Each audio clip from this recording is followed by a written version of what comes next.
Mesdames et messieurs, bonjour et ravi de vous retrouver dans cette nouvelle édition dans votre émission presque semi-hebdomadaire autour du monde, édition Afrique. Comme vous savez, pendant cette édition de mercredi, on essaie de vous présenter presque les grands efforts qui sont déployés par l'Égypte et sur la scène africaine dans plusieurs domaines, dans le domaine politique, économique, mais aussi dans le domaine de la santé et des échanges culturels. Aujourd'hui, nous allons vous proposer comment l'Égypte essaye de tendre de plus en plus les ponts de coopération, les domaines de coopération avec ou l'un des pays africains les plus chers pour l'Égypte. Il s'agit de la Tanzanie. En fait, on trouve que le gouvernement tanzanien, en coopération avec le Centre de recherche international, IGC et la Fondation internationale ODL, a accueilli Dr Rania Al-Mashat, notre ministre de la coopération, notre ministre plutôt du plan du développement économique de la coopération internationale, et ça dans un atelier de haut niveau pour bénéficier de l'expérience égyptienne dans le lancement de la plateforme nationale du programme NOAFE.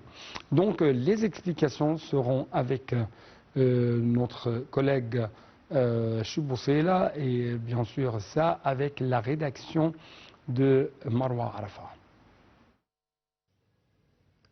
Le gouvernement tanzanien, en coopération avec le Centre de recherche international IGC et la Fondation internationale ODI, a accueilli Dr Rania Al-Mashat, la ministre du Plan et du Développement économique et de la coopération internationale, dans un atelier de haut niveau pour bénéficier de l'expérience égyptienne dans le lancement de la plateforme nationale du programme NWFE.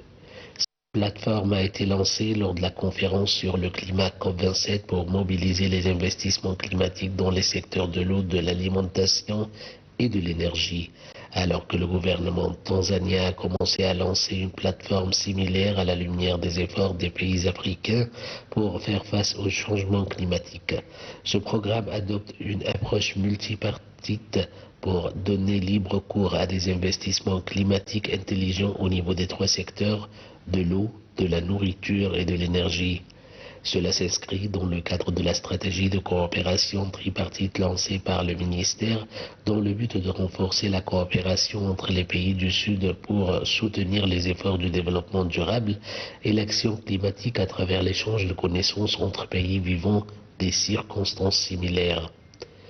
Dans son discours, Dr Rania Al-Mashat a souligné que le succès des plateformes nationales nécessite des contributions efficaces à des partenariats constructifs entre les gouvernements, le secteur privé, les institutions internationales et les banques multilatérales de développement, ainsi que des partenariats bilatéraux, et ce afin de fournir un financement et un soutien technique et de bénéficier des avantages comparatifs de chaque partenaire pour renforcer l'action climatique.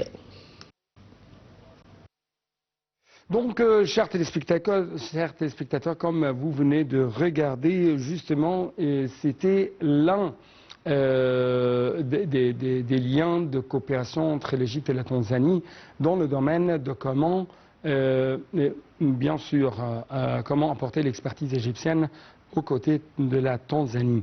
Mais justement, dans le domaine de la santé, il y avait de plus en plus une sorte de coopération étroite entre les deux pays. Il s'agit de notre ministre de la Santé et également c'est le vice-premier ministre chargé du développement humain, Dr Khaled Abdel Ghaffar, qui s'est entretenu avec l'ambassadrice, ou plutôt avec l'ambassadeur de Tanzanie en Égypte, Richard Mutayoba, pour examiner les moyens de coopération et ça en vue de soutenir le secteur de la santé en Tanzanie au siège.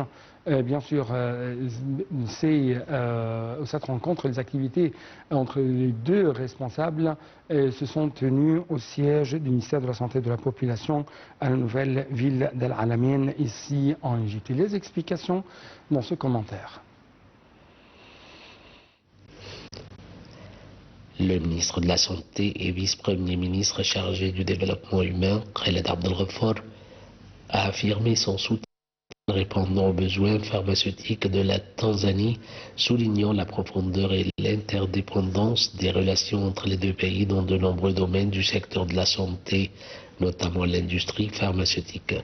M. Abdel Ghaffar s'est exprimé lors de son entretien avec l'ambassadeur de Tanzanie en Égypte, Richard Butayoba Makanzo, pour examiner les moyens de coopération en vue de soutenir le secteur de la santé en Tanzanie au siège du ministère de la Santé et de la Population à la nouvelle ville d'Al Alamein.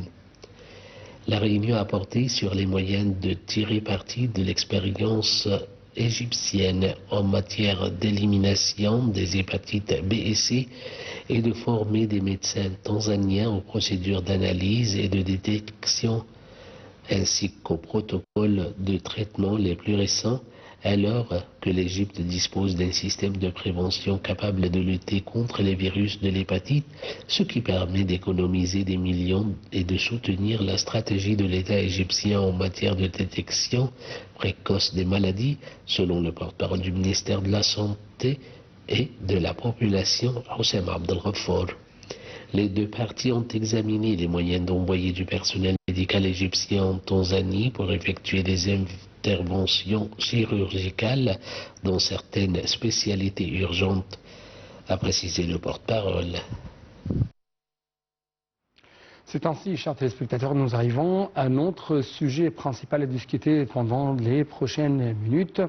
Il s'agit de l'Égypte qui est arrivée en tête de la liste des pays d'Afrique du Nord sur l'indice des pays les plus sûrs d'Afrique au cours du premier semestre de cette année. Et ça, bien sûr, selon un classement publié par le magazine Business Insider, qui est un magazine d'information spécialisé dans les affaires africaines et qui est publié à Londres, mais aussi à Pretoria. Donc, les explications tout de suite. Après ça, c'est le temps des analyses.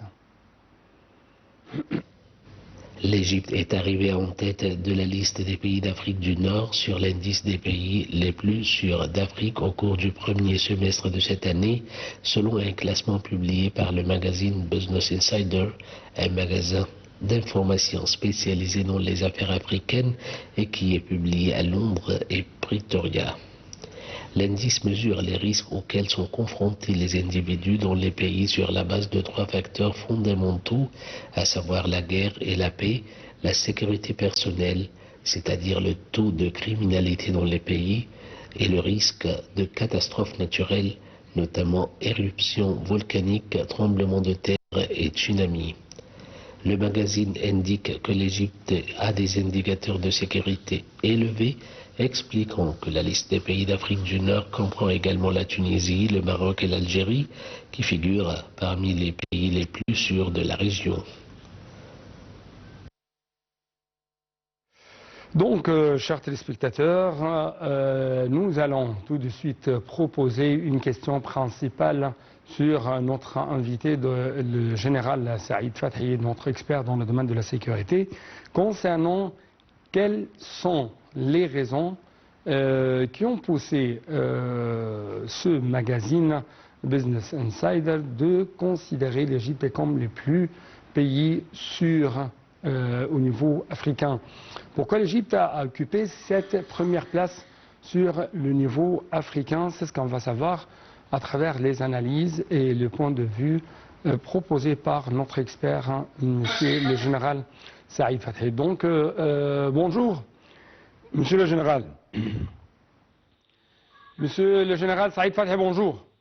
Oui, bonjour, monsieur Rami. Bonjour et merci beaucoup pour nous rejoindre à travers la ligne de NAL TV International. Permettez-moi de vous poser ces questions.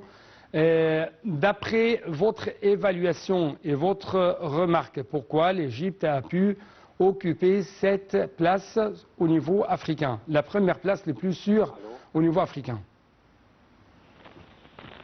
Monsieur Hadi. Oui. Monsieur le général, est-ce que vous m'entendez bien? Je vous entends mal, s'il vous plaît. Oui, encore une fois, pourquoi l'Égypte a pu occuper cette première place sur la liste des pays les plus sûrs au niveau africain? Bien sûr, nous savions que n'importe quel pays qui a besoin de certain développement dans les différents domaines a besoin d'une certaine stabilité et de sécurité en même temps.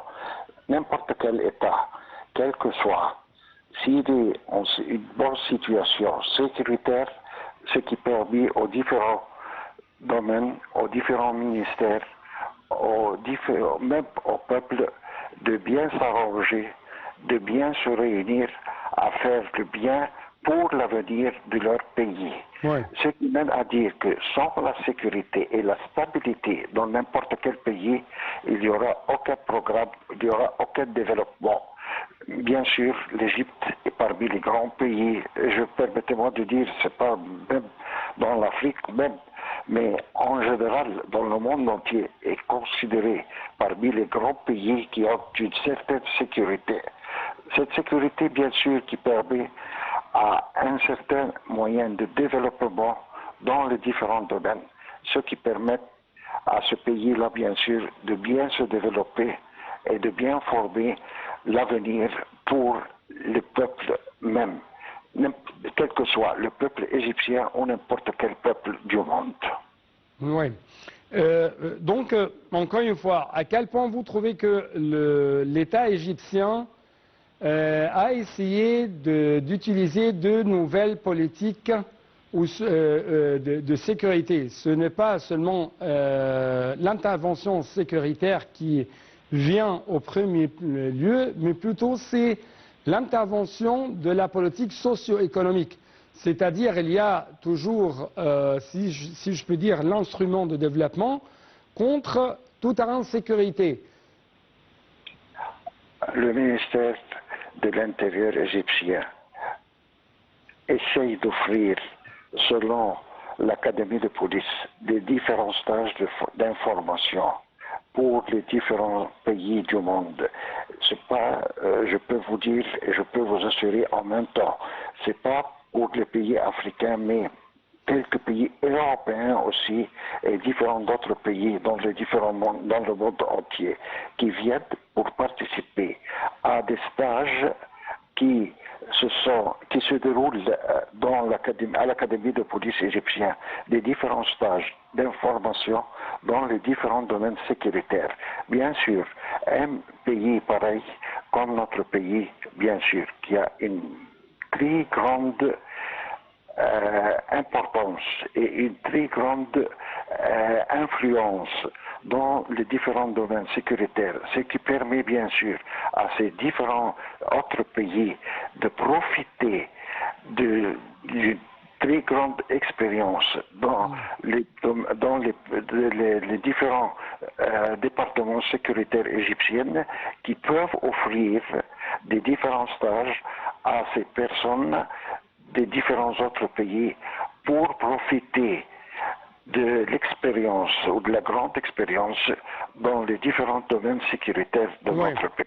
Oui, mais est-ce que vous m'entendez bien? Ma question porte sur les stratégies, les politiques adoptées par l'État égyptien pendant les dernières années dans le domaine de la sécurité. C'est-à-dire la sécurité fait partie d'une équation très grande, une équation socio-économique, c'est-à-dire il y avait des initiatives auxquelles participe quand même le ministère de l'Intérieur pour assumer sa responsabilité sociale vis-à-vis du pays, vis-à-vis du peuple égyptien. Et également, on trouve que de plus en plus l'État égyptien essaye d'adopter sur le terrain cette équation, le développement pour arriver à une sécurité presque totale, pour lutter contre la criminalité simple, la criminalité transfrontalière, la criminalité du terrorisme et ainsi de suite. Comme j'ai déjà dit, permettez-moi de répéter une autre fois, c'est que sans la sécurité et la stabilité de n'importe quel pays, et y compris l'Égypte, on n'arrivera pas à avoir un certain développement pour l'avenir de notre pays. Ce qui m'aide à dire que depuis plusieurs années, bien sûr, nous avons eu une grande affrontation contre le terrorisme. Il y a plusieurs années que ce phénomène-là a été presque complètement arrêté dans notre territoire égyptien, ce qui permet aux différents responsables et aux différents ministères du pays de bien se développer dans les différents domaines sans la stabilité et la sécurité de notre pays, qui ne pourra nous mener à un certain avenir, pour avoir une certaine prospérité pour l'avenir de notre pays. Je crois que c'est bien clair en face du monde entier. Et tous les différents autres pays, soit les pays voisins ou soit pays qui sont un peu loin de nous dans les différents continents, essayent de profiter de cette sécurité et de la stabilité qui se trouve dans notre pays. Donc, d'après vous, Monsieur le Général, investir dans la sécurité, c'est investir dans l'économie, c'est investir dans la stabilité socio-économique. Autre question, à partir de ce que vous venez de dire, les pays voisins, comment vous trouvez les politiques sécuritaires, diplomatiques adoptées par l'Égypte vis-à-vis de ces pays? Et je parle avec plus de précision de la stabilité, de la sécurité de ces pays voisins. Parce que, comme vous savez, il y a toujours des interventions de la part de l'étranger d'une manière négative qui fait des impacts négatifs sur la stabilité politique, économique et sociale de ces pays voisins. Je ne veux pas citer un certain pays ou le nom de différents pays, mais nous constatons nous tous très bien qu'il y a un certain moyen qui a mené ces pays à des différents problèmes, surtout les pays qui nous entourent, soit les pays arabes, surtout les pays arabes qui nous entourent, dans lesquels il y a beaucoup de conflits, de différents conflits dans les différents domaines, ce qui mène à une situation insécuritaire dans ces différents pays. C'est ça la différence entre l'Égypte et les différents pays voisins. Mais il faut prendre en considération quelque chose de très important, c'est que quelques autres pays qui nous entourent aussi, avec la mauvaise situation sécuritaire qui se trouve dans ces différents pays voisins, ce qui mène chez nous aussi à mettre quelques petits erreurs ou quelques petits conflits. C'est pour cette raison que nous essayons de notre part de jouer un grand rôle en essayant de préparer des différents stages d'information pour essayer de maintenir un certain niveau à ces différents pays, les grands responsables de ces différents pays dans le domaine sécuritaire. Bien l'Égypte joue un rôle très important et essaye bien sûr de donner la grande expérience à laquelle elle se trouve à ces différents pays. Et bien sûr, nous constatons chaque année, je crois que la sécurité est la chose très et plus importante dans le monde. Si vous avez besoin de développer votre pays sans la situation, une bonne situation sécuritaire, vous n'aurez jamais l'occasion, bien sûr, d'avoir un certain investissement pour l'avenir de ces différents pays. La stabilité, la sécurité, la stabilité, la sécurité, ce sont des choses très importantes dans n'importe quel pays qui essaye de se développer. Oui. Je dois vous remercier infiniment, notre grand général Saïd Fathi, le grand expert dans le domaine de la sécurité. Merci beaucoup pour de tels éclaircissements de votre part. Et c'est ainsi, chers téléspectateurs, nous devons clôturer cette édition d'Autour du Monde. Merci beaucoup pour votre attention. À la prochaine.